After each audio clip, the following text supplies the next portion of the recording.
Good afternoon, students. Myself Areja, and in today's online classes, we are going to cover the paper number BITC12 of SIM 5th student of BSCIT, that is Data Communication and Computer Networking. And in today's topic, we are going to study about routing and routing algorithm. So, first we need to know what is routing.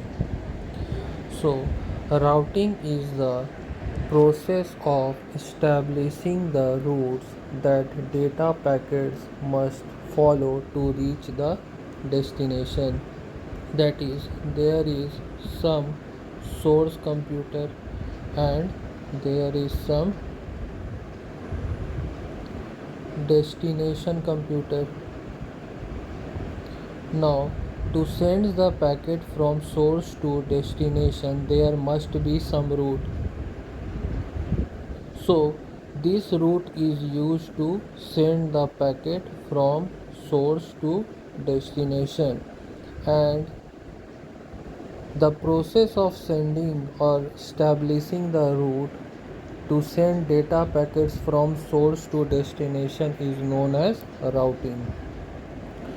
So, in this process, a routing table is created which contains information regarding routes which a data packet must follow. So, a routing table is also maintained. Now, this routing table contains all the necessary information which is required to send the packet from source to destination. That is, it may contain the address of the next router to which the packet is to be sent and many other information as well. So, various routing algorithms are used for the purpose of deciding which route an incoming data packet needs to be transmitted on to reach destination efficiently. So, there are many different routing algorithms which is used to send the data packets from source to destination. So now let us look into the routing algorithms. So classification of routing algorithm. There are basically two types of routing algorithm. First is adaptive algorithm and second is non-adaptive algorithm. So first one is adaptive algorithm. These are the algorithms which change their routing decision whenever network topology or traffic load changes. Means adaptive algorithm automatically changes its routing decision. The changes in routing decision are reflected in the topology as well as traffic of the network. It is also known as dynamic routing since these make use of dynamic information such as current topology, load, delay, etc. to select routes. Now the second one is non-adaptive algorithm. Now these are the algorithms which do not change their routing decision once they have been selected. Means in non-adaptive routing algorithm there is, if the route is decided, then there is no changes in the routing. This is also known as static routing because it does not change, so it is also known as static routing, as route to be taken is computed in advance and downloaded to routers when router is booted.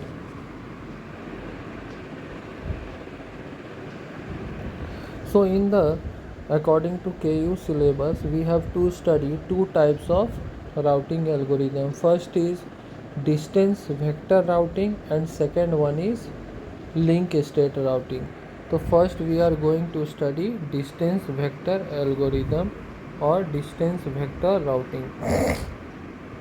So what is distance vector routing?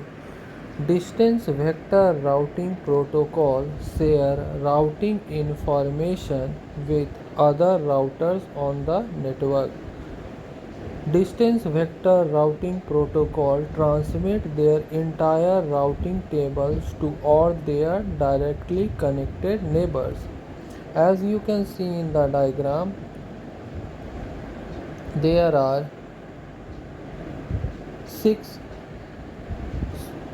there are 7 routers here in the diagram on the left side, that is A, B, C, D, E, F and G, and the distance between these router or the cost between these router is also maintained. For the starting assumption for distance vector routing is that each node knows the cost of the link to each of its directly connected networks or neighbors. So as you can see in the diagram, if we want to reach to B from A, the cost is 1. So and if we want to reach from A to F, then the cost is also 1. From A to B, E, their cost is 1. A to C, cost is 1. From B to C, cost is 1. From C to D, if we want to reach, then the cost is 1. From D to G, it's 1, and similarly. So this is the routing table. As you can see on the right side, information stored at node, distance to reach node. Now if A is the source node, then to reach the node A from A, the cost is 0, because to reach from A to A, the cost is 0. Okay. Now if we assume that if the cost to reach from A to B is 1 and from A to C it's 1. Now since node A and D are not directly connected, so at present time we cannot determine the cost from A to D. Okay. Now A and E are also directly connected, so the cost to reach E from A is also 1, and from A to F is also directly connected, so the cost to reach from A to F is also 1. Now A and G are also not directly connected, so we cannot determine the cost from A to G also. Similarly, you can see the cost to reach from B to A is 1. If we now consider the B as the source node, so the cost from B to A is 1. Now the cost from B to B is 0. Okay. Now the cost from B to C is also 1. Now since B and D are not directly connected, so we cannot determine at present what is the destination cost to reach D from B. Similarly, the B and E are also not directly connected, so we cannot determine. B and G are also not directly connected, we cannot determine. B and F are also not directly connected, so we cannot determine the cost at present. Similarly, other are also maintained in the table, as you can see in the table. So every node in distance vector routing, every node sends a message to its directly connected neighbors containing its personal list of distance.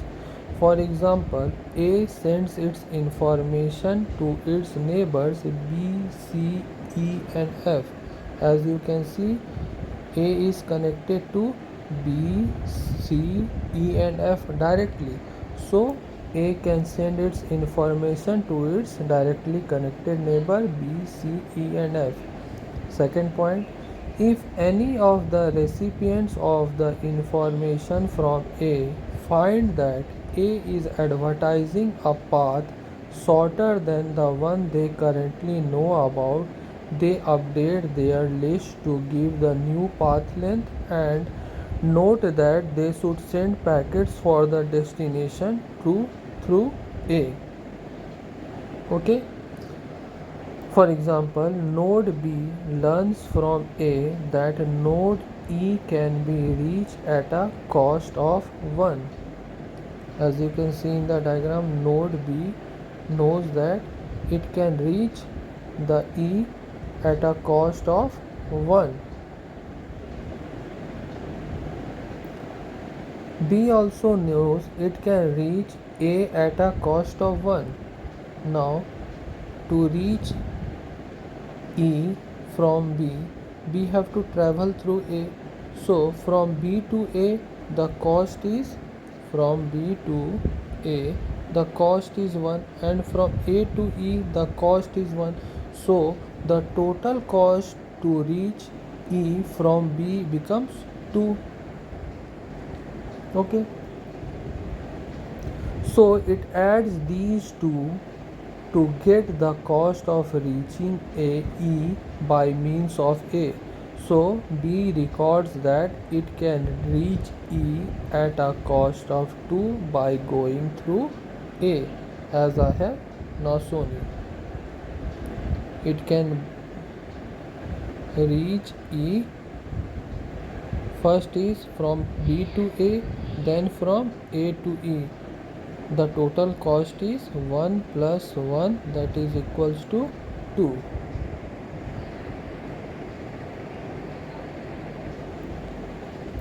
After every node has exchanged a few updates with its directly connected neighbors, all nodes will know the least cost path to all the other nodes. Next point, in addition to updating their list of distances when they receive updates, the nodes need to keep track of which node told them about the path that they used to calculate the cost, so that they can create the forwarding table. Now there is also a forwarding table is maintained. For example, B knows that it was A who said I can reach E in one hop, and so B puts an entry in its table that says to reach A use the link to A. To reach E use the link to A. So every node maintains a forwarding table. The forwarding table contains information that how it can reach the other node. For example, B knows that it can reach E via A. B knows that it can reach E via A. Okay, so that information is also maintained in the routing table.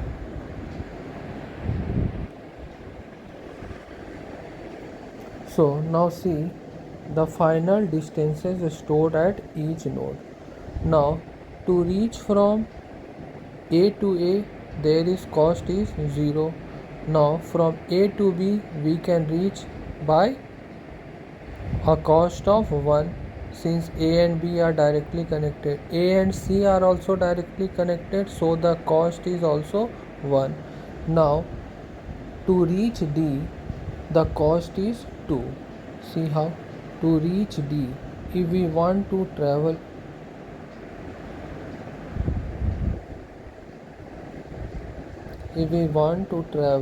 to D,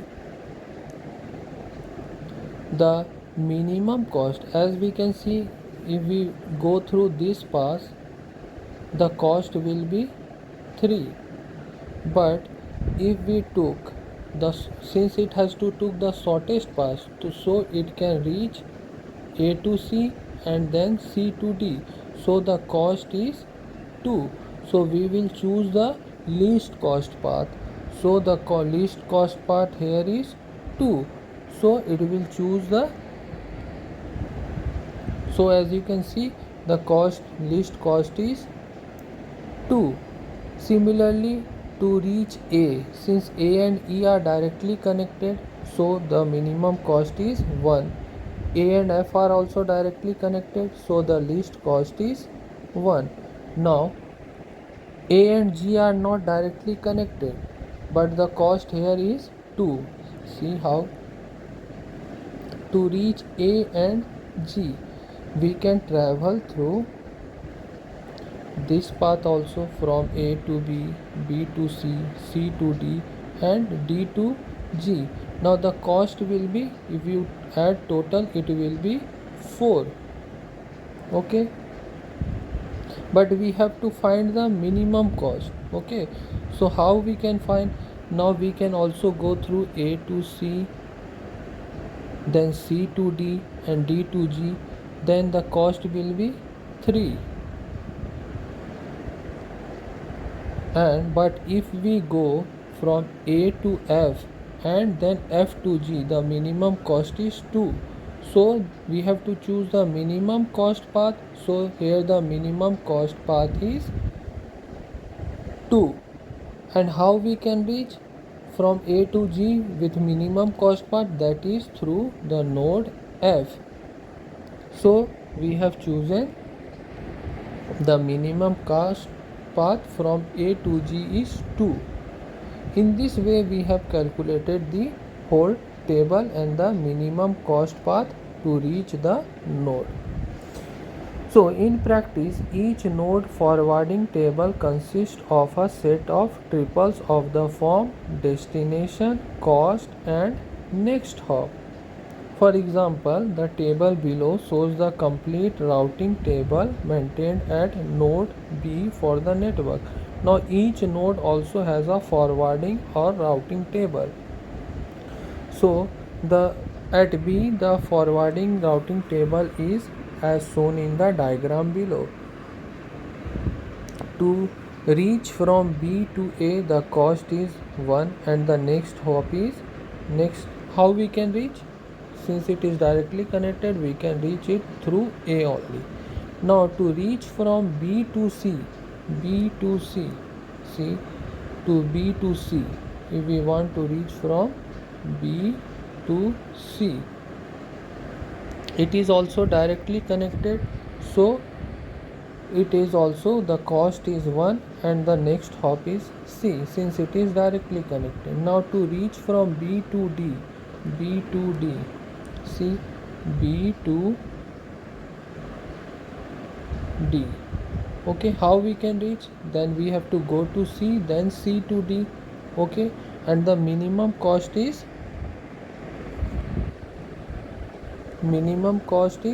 2.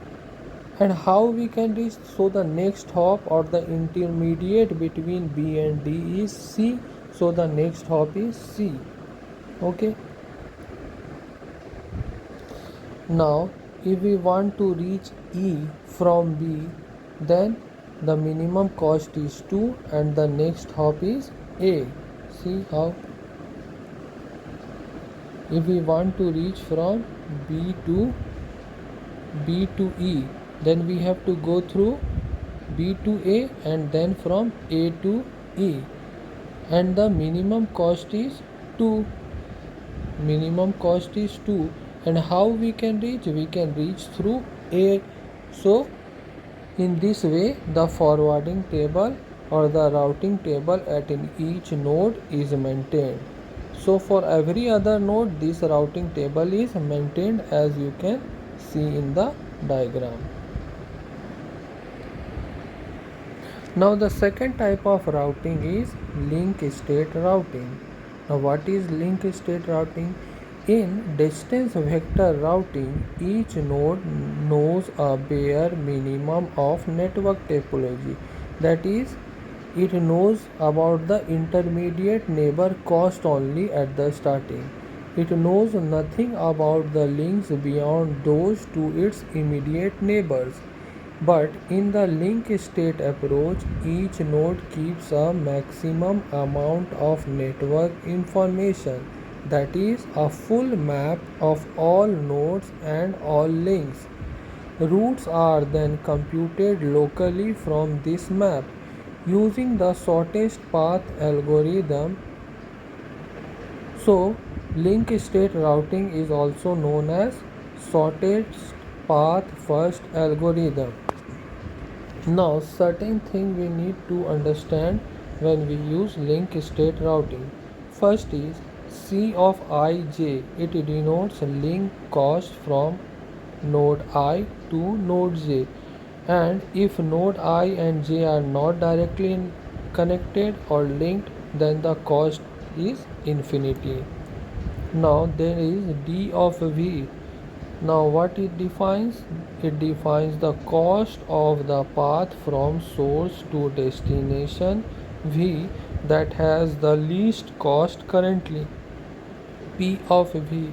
It defines the previous node, that is neighbor of v, along with the current least cost path from source to v. And n, it denotes the total number of nodes available in the network. Now let's see an example of link state routing. As you can see in the diagram, there is a source, that is B, and other nodes such as A, C, E, D and F. Okay. Now suppose these are the cost of the reaching from A from B, and to reach C from B the cost is 5.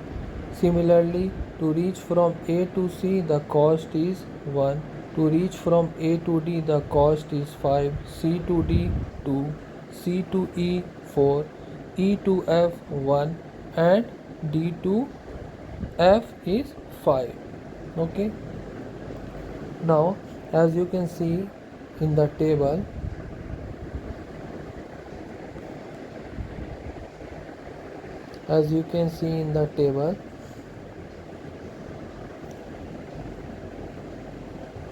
first the initial table is like this.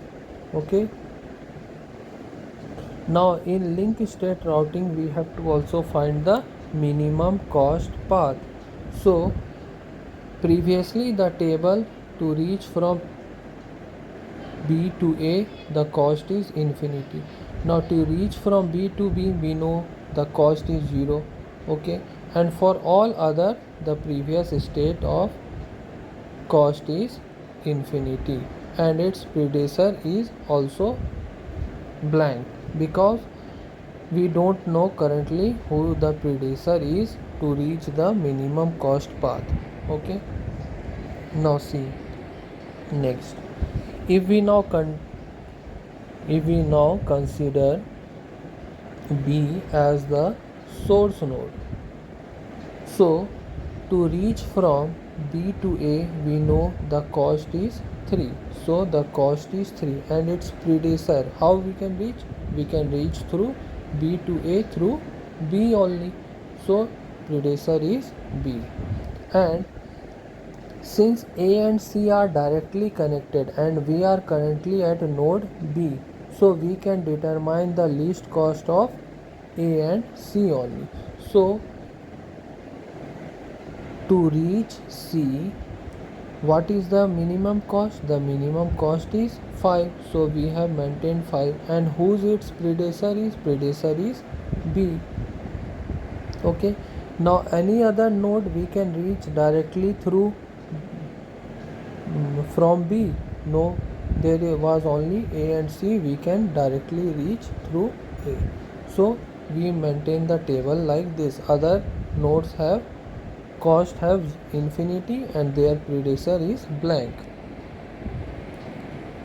Now see, if we now consider the vertex at A, since we can reach A, so we are now at A. Now we can reach or the directly connected node from A is A to C and A to D. So the minimum cost to reach from A to C is 5 and from A to C is 1 and from A to D it is 5.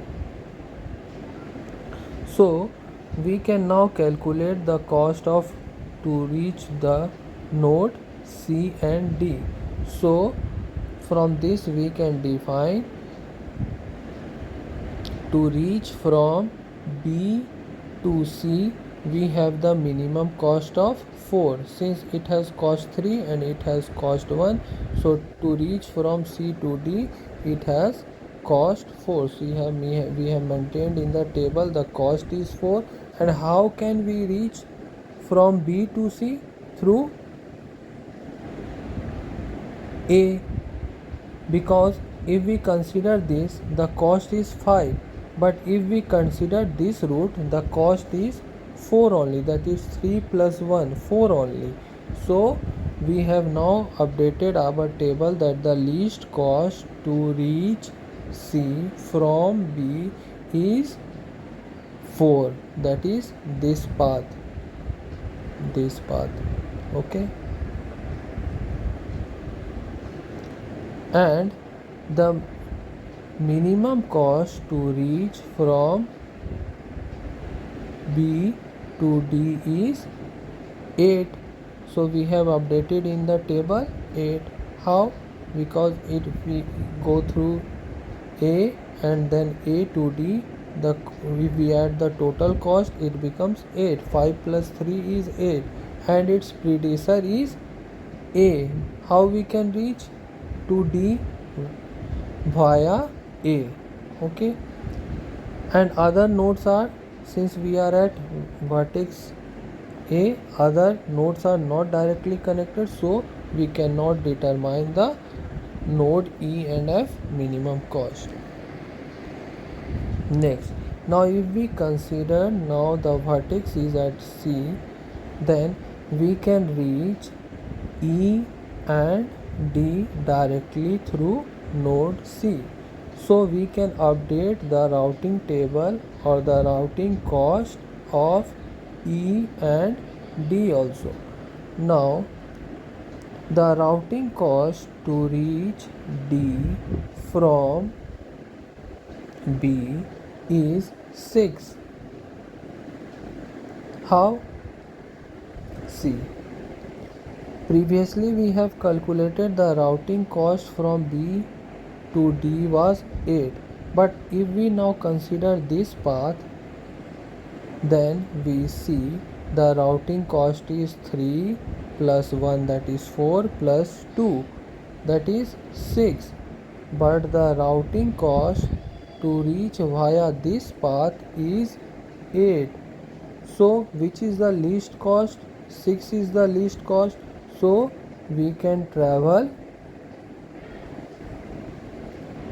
through this path to reach D with minimum cost. So we have updated the table, that is D has a cost of 6 and its predecessor is C, that is via C we can reach to D with a minimum cost, okay.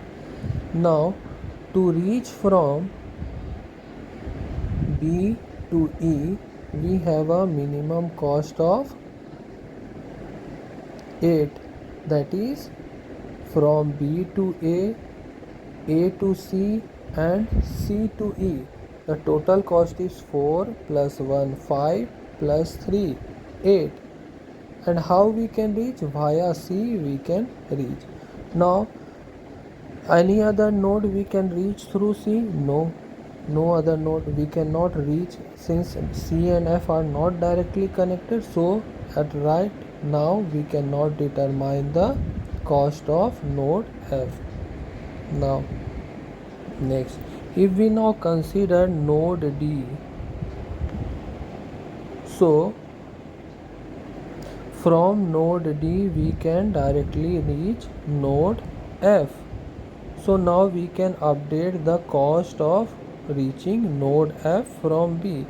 Now if we see the minimum cost from node B to node F, we can see from A to B to A 3, A to C 1, C to D 2 and D to F 5. So the total cost become 5 plus 2 7 plus 1 8 plus 3 11. So we have updated the routing table, that is the minimum cost to reach F from B is 11, and the predecessor how we can reach through the node D, we can reach the here.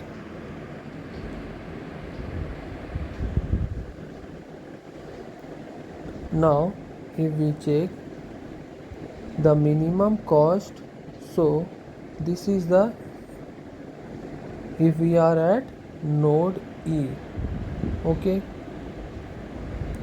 so now another thing is to note that we can also reach F via node E also.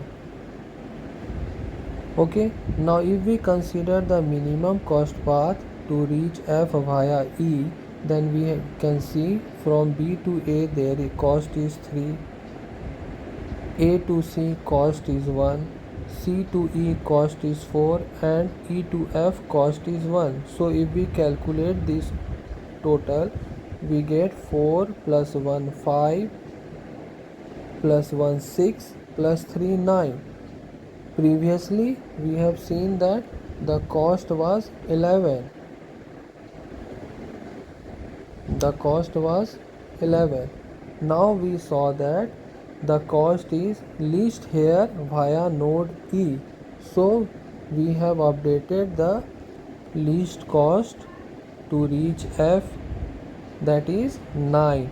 And how we can reach? So the predecessor is E. Via E we have maintained a least cost to reach from B to F. So we have updated our table. In this way all the tables are maintained. So finally we are at the destination, that is F, and we have calculated the least cost to reach from node B, that is source node, to every other nodes in the network, that is A, C, E and D and F.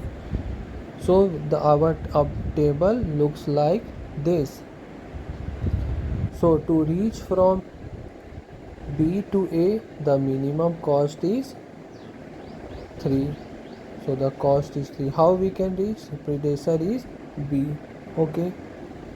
Now to reach from B to C, B to C, the path is from A to B to A and A to C, and the minimum cost is 4.